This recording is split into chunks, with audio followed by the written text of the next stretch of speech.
કરમાં લઈને કુરડી ઊભી ઇન્દ્રાણી રે, અને ભીખરે સાસુની માગે છે બ્રહ્માણી રે નંદરાણી તારા માગણા રે.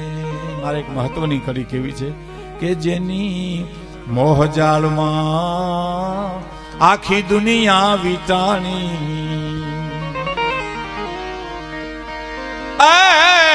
જેની મોહજાળમાં,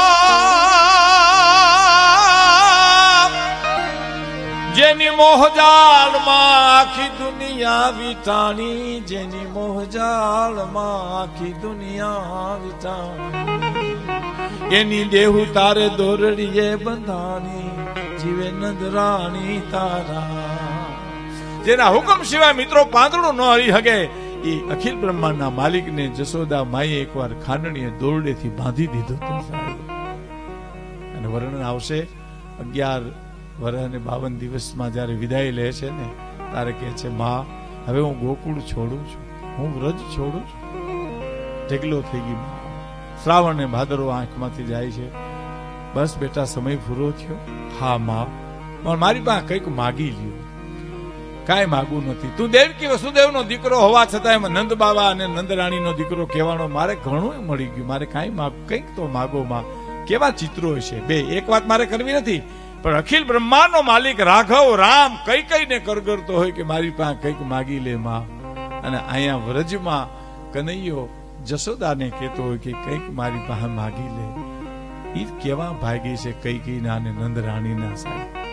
એ વાત તો આપણે એક બાજુ મૂકીએ, પણ માં નંદરાણી જશોદા કહે છે કાંઈ માગવું નથી માં, કંઈક માગી લ્યો ને. પછી બે વાતની માગણી કરે છે. હરીન્દ્રભાઈ દવે માધવ ક્યાંય નથી મધુવનમાં એમાં લખે છે કે પેલી માગણી એ કરું છું કે મને તું હારે લઈ જા બેટા. મથુરાના રાજમહેલની દાસી થઈને કામ કરીશું. કોઈ દી કોઈને નહીં કહું નંદરાણી છું, પણ તારા વિના હું નહીં જીવી શકું બેટા. ના માં, એ તો નહીં બની શકે, કારણ કે હવે મારે જીવતરની આખી ગાય બદલવાની છે. મારે વાહલી મૂકીને સુદર્શન ચક્ર લેવું છે.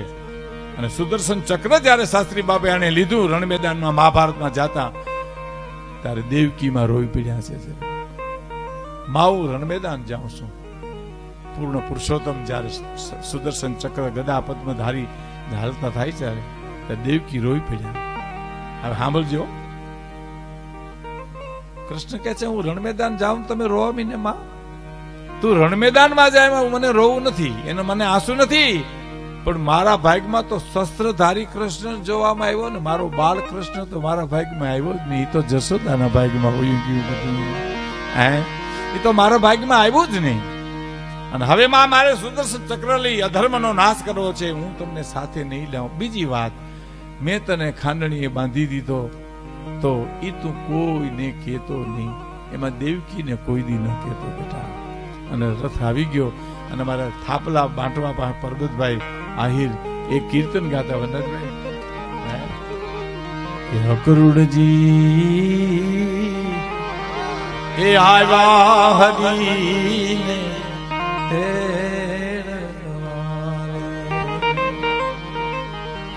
અકરુડજી અરે રે આવ્યા હરીને અને રથડો છૂટો છે નંદ દરબાર ગોકુળ હવે વેલેરા પધારજો રે. તમે ગોકુળ વેલે વેલા વેલા. પણ તમને એમ લાગે રથડો આવ્યો કૃષ્ણ હાલ્યો રથમાં બેઠો ચિત્ર ઉભા કરી દેલા સાહેબ. હાલ તો થયો ગોપીઓ એકબીજી ભટકાવા માંડી. કોક તો પાછો વાળો. કોઈ રાધાજીને કીધું તમે તો આવો. રાધાજી આવ્યા. ગમન સમય પટુકા ગ્રહ્યો છાન હુકો કહ્યો સુજાન. પટુકાનો છેડો પકડ્યો એટલે કૃષ્ણ કીધું મૂકી દો. તો પ્રીતમ પ્યારે યું કહો કે પટુકા તજુયા પ્રાણ. ખોલિયામાંથી પ્રાણ છોડી દઉં કે પિતાંબરનો છેડો છોડી દઉં. પણ એક વાત સાંભળી લો કૃષ્ણ, લાલન એક બી નહીં સુનૈય મેરી ગલીન में आइए ना. સરસ કહે છે લાલન एक विनय सुनिए, अब मेरी गली में आइए ना, ना आइए तो करुणा करके हंसी तेरी सुनाइए गाइए ना, અને ગાઈએ તો દરોદર से मुख मोरली मंद बजाइए ना, सुर साइए ना, गुरु प्रेम रूठा पुनी आइए तो फिर जाइए ना। मारी गली में कोई दी आवता नहीं, आओ तो कोई दी पाछा जता नहीं। અને રથ મથુરાને માર્ગે રવાના થઈ ગયો। મથુરાના રાજમહેલમાં એક ઘટના ઘટી છે, એ કહીને પછી હું આગળ બીજી વાતમાં જાઉં। કૃષ્ણ જમવા બેઠા છે, મા દેવકી પીરસે છે, ખબર નહીં એમાં કઈક મા વસ્તુ લેવા ગયા રસોડામાં અને થાળી એક બાજુ મૂકીને કૃષ્ણ નીકળી ગયા। ખૂબ ગોતવા માંડ્યા, મળ્યા ને ઓધોજીને કીધું ક્યાંક ગોતો તો ખરા ને કઈ ખોટું લાગ્યું, શું થયું? અને આમ ગોતી ગોતી ગોતી ગોતી દાદરો ચડીને માઠ મેળીએ જઈને જોઈને પહેલી વાર ગોકુળ તરફની બારી ખુલ્લી મૂકીને અખિલ બ્રહ્માંડનો માલિક રુદન કરે છે સાહેબ, રોવે છે, રાતે પાણીએ રોવે। ઓધવજી જોઈ રહ્યા, પ્રભુ કેમ રડો છો? રોતો નથી ઓધવ, મને કોક રોવરાવે છે, મને ગોકુળ રોવરાવે છે, મને વ્રજ રોવરાવે છે, મને નંદબાવા અને જશોદાનો પ્રેમ રોવરાવે છે। મને ખબર છે કે માતાજીને ખોટું લાગ્યું છે, મેં થાળીને અડહેલો મૂકી દીધો ઈ, પણ મારી મા દેવકીને કહેજો કે હું જ્યાં સુધી મથુરામાં રહું ત્યાં સુધી મારી થાળીમાં કોઈ દી ગોરસ ન પીરશે। ગોરસમાં મને ગોકુળ દેખાય છે મા, મને કેવો ગોકુળનો પ્રેમ છે, તમે કલ્પના તો કરો। 5000 વર્ષ પહેલાની ઘટના હું તમારા સામે કહું છું સાહેબ, 5000 વર્ષ પહેલાની આ ઘટના। ભાઈ હમણાં એક બે જ મિનિટ અને પંડિતાઈની મગજમાં ઓધવજીને પંડિતાઈની પોટલી ઓગાળવી હતી, ભગવાન કૃષ્ણને પ્રેમની કંઠી બંધાવી હતી, એટલે ઓધવજીને બોલાવવાનો ચાન્સ આપ્યો। આ તો સૃષ્ટિનો માલિક છે ને, બધું ઈ જ કરે ને। ઓધવજી કીધું તો એ માલધારીઓનું મનાવી આવું, એને સમજાવી આવું। કૃષ્ણને એટલું જ હતું, જાઓ જલ્દી જાઓ, વ્રજમાં જાઓ, એ માલધારીઓને ગોપીઓ ગોવાલિયાઓને સમજાવો। કયા આવશો? તો હાજે આવી જાય, જાઓ। ગયા। હવે સાંભળજો સાહેબ, ગોકુળના પાદરમાં આવીને ગોપીઓ પાણી ભરે છે ને, ન્યાજીને ઓધવજી એટલું બોલ્યા કે મારે નંદબાવાને ઘેરે જવું છે, રસ્તો બતાવશો? એક ગોપી કે નંદના ઘરનું કોઈને પૂછવાનું ન હોય ઓધવ, આ પાણીની નીકવી આવે ને, પાણીનો ધોરિયો એને કાંઠે ને કાંઠે વૈયા જાય એટલે નંદબાવાનું ઘર આવી જાય। પાણીનો ધોરિયો તો કૃષ્ણ અમને મૂકીને વયા ગયા, પછી ગોકુળની ગાયું રોવે, વાછરડા રોવે, નંદબાવા અને નંદ રાણી રોવે, ગોપ અને ગોવાલિયા રોવે, અને આહુડાનો ધોરિયો છે એને કાંઠે ને કાંઠે વયા જાઓ એટલે નંદનું ઘર આવી જશે। એક ગોપી બીજી આવી, શું વ્રજનો પ્રેમ છે। ગુણવંત શાહ જુનાગઢમાં એકવાર વનરાજભાઈ બોલ્યા છે કે ગોકુળ જેવા જ ગામડા છે, ગોકુળ જેવી ગાયું છે, ગોકુળ જેવા ગોવાલિયા છે, તો કૃષ્ણ નામનું પ્લેન લેન્ડિંગ કેમ ન થતું? રનવેમાં શું નડે છે એને? એનો પ્રશ્ન હતો જુનાગઢમાં। એવું જ ગોકુળ ગામડા છે, ગોવાલિયા છે, ગાયું છે, બધું છે, તો કેમ કૃષ્ણ નામનું પ્લેન ઉતરતું નથી અને રનવેમાં શું તકલીફ છે? એને જવાબ આપ્યો કે ગોકુળ જેવા ગામડા છે, ગોકુળ જેવી ગાયું છે, ગોકુળ જેવા ગોવાલિયા છે, પણ ગોકુળ જેવું ભોળ પણ નથી ને, એટલે પ્લેન ઉતરી શકતો નથી સાહેબ।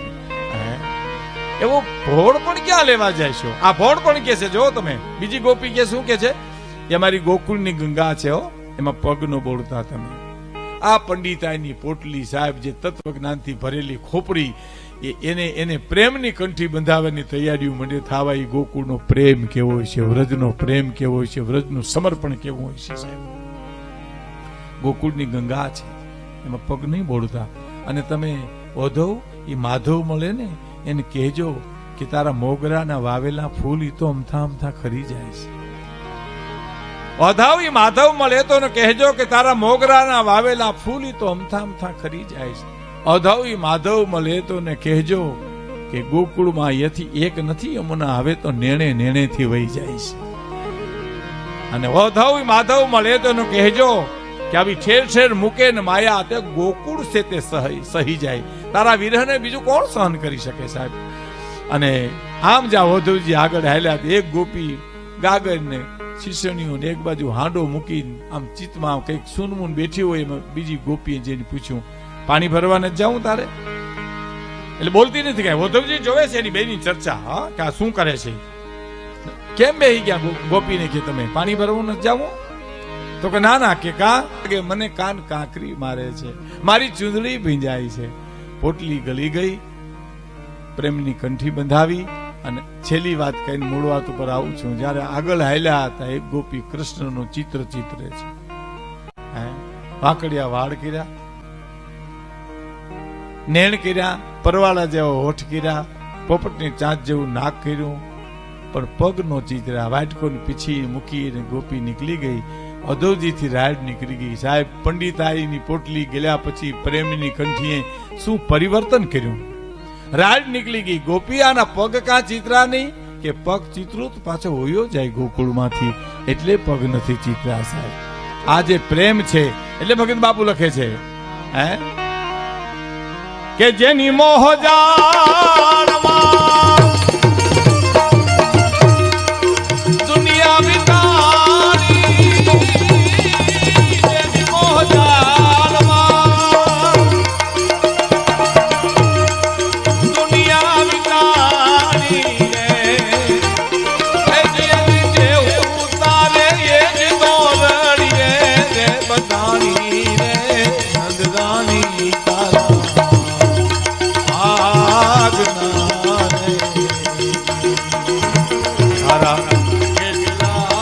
જન્મની એક માની રે નંદરાની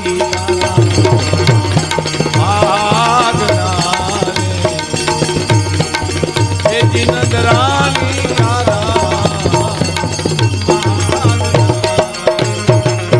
અત્યાર સુધી દુલા કાગે મા જશોદાને પ્રશ્ન કર્યા છે, મા કેટલા જન્મની કમાણી, આ બધું શું બન્યું, કેમ બન્યું? હવે એને જવાબ મળી ગયો. સાહેબ, આકડીમાં એને જવાબ મળી ગયો. માં, હવે હું નહીં પૂછ્યું તને પ્રશ્ન, મને જવાબ મળી ગયો. શું જવાબ મળી ગયો? કે બેઠી જુગ જુગ માડી ચોપડા તું બાંધી રે, બેઠી જુગ જુગ માડી હવે ચોપડા તું બાંધી, તારી પતિ ગઈ બધી એવું ઉઘરાણી, જીવે નંદરાણી તારા માગણા રે. ઉઘરાણી પતિ ગઈ, કૃષ્ણ સહી કરી ગયો, માં તારું ખાતું ચૂકતે થઈ ગયું. હવે એની સાબિતી શું? આપણે રાજા સાહેબમાં એક અફવા નીકળી હતી. જૂના માણસો એમ કહેતા હતા કે ભાઈ ભાવનગર તરફમાં એક અફવા નીકળી અને કીધું કે ભાઈ આપણા સાવરકુંડલામાં મેપા વણકર ને ભગવાન મળ્યા, ભગવાન મળ્યા, ભગવાન મળ્યા. એ અફવા વાયુ વેગે ગઈ અને ભાવનગર મહારાજને જઈને એના અંગત માણસે જઈને કીધું કે બાપુ આપણું સાવરકુંડલા ખરું? તો કા ત્યાં મેપો વણકર છે ને એને ભગવાન મળ્યા. તો કોઈ હોય નહીં. તો હા, હાલો આપણે જઈએ.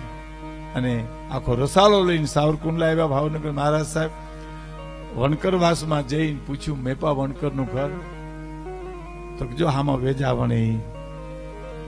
જઈને પૂછ્યું, કેવું ચિત્ર છે, કલ્પના તો કરો.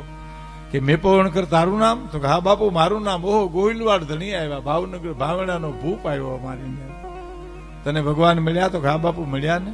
એની સાબિતી હું? તો તમે અહીંયા આવ્યા ઈ વગર બોલાવ્યા, વગર આમંત્રણે આવે એ મને ભગવાન મળ્યા છે. એની સાબિતી છે. અહીંયા સાબિતી શું? કે કાગ ફલિયામાં તારા ફરે અડવાનો, કાગ ફલિયામાં તારા ફરે અડવાનો.